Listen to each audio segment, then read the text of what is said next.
Could you say a few words about the falling out on the one hand of the Saudi Arabia and the UAE on the one hand and Qatar on the other? Are you moving toward a resolution of that situation? It's not a falling out. It's just we don't want to have anything to do with them. The Qataris, since the mid-90s, have been sponsoring radicals. They have been inciting people.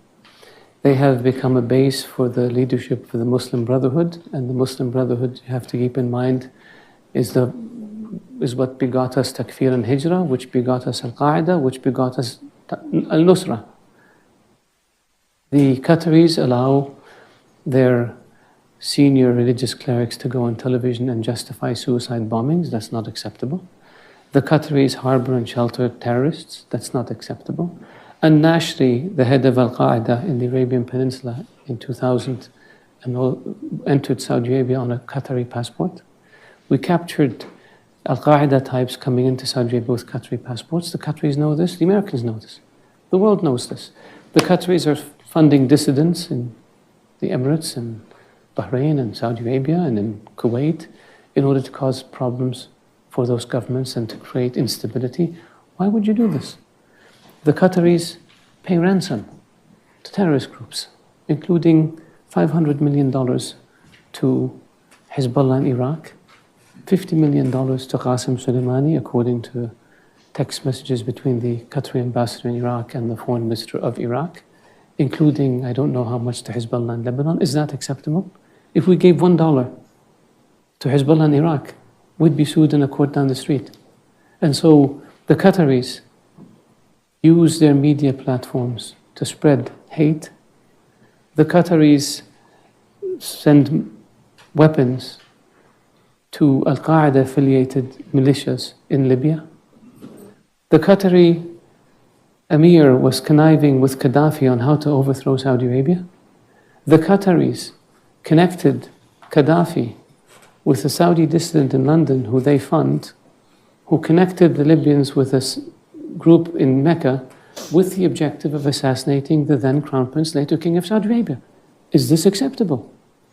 We have phone conversation that the Libyans gave us after they overthrew Gaddafi, where the then Emir of Qatar is telling Gaddafi how he's recruiting princes and tribal leaders and military officers and members of the royal family to cause mischief and destabilize Saudi Arabia, and predicted that within 10 years there would be no royal family in Saudi Arabia. Is this acceptable? They do the same thing in Bahrain and in Kuwait and in the Emirates. So in 2012, we cut off relations with them, the same countries. And a year later, they came back and agreed that they will end all of this nonsense. And they signed an agreement. And nothing happened. So this time, we said, you know what? We're not going to deal with you unless you change. We will not allow you. There's a list of terror finances that the US puts out, the UN puts out, and a number of them are living openly in Qatar, raising money and giving it to bad people. Is this acceptable? Shouldn't be. Why do the Qataris get away with it? Because I think people see. In 1996, Al Jazeera is a slick global outfit that has received billions of dollars from the rulers of Qatar. The network targets different audiences with different messages, whitewashing Qatar's active collaboration with terrorists while accusing other broadcasters of the very same unethical standards which are a means to Qatar's national ambition, stated in their constitution, to encourage the peaceful resolution of international disputes. Whether or not you are in favor of completely free speech, it is worth asking if public dialogue, and therefore public policy, can remain balanced when a major state actor like Al Jazeera raises its voice with impunity while never being held accountable for its owners' ideologies. Across the Middle East, Al Jazeera has long been regarded as a dangerous tool of state propaganda. In 2017, the Arab League banned Al Jazeera from broadcasting in their countries. This included Saudi Arabia, where Al Jazeera had criticized American and Saudi policy against the Islamic Republic of Iran while praising Hezbollah and Hamas. The United Arab Emirates, where they had misrepresented ministerial statements and accused the UAE of plotting to overthrow the Qatari government.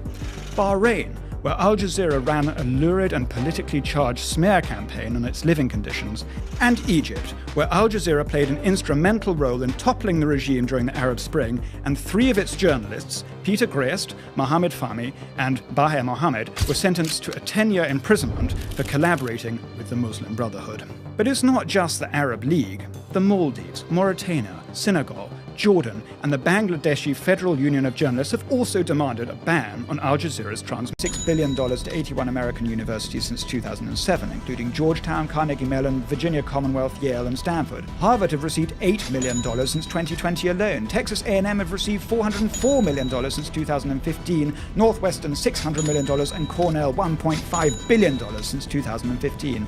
And all while Al Jazeera provides positive coverage of students who openly back Hamas. Already, Jewish students are being threatened and proscribed terrorist organizations are being celebrated on these US college campuses. Harvard's president has had to resign over anti-Semitism, instances of which are around 3 times higher at universities which receive Qatari funding than those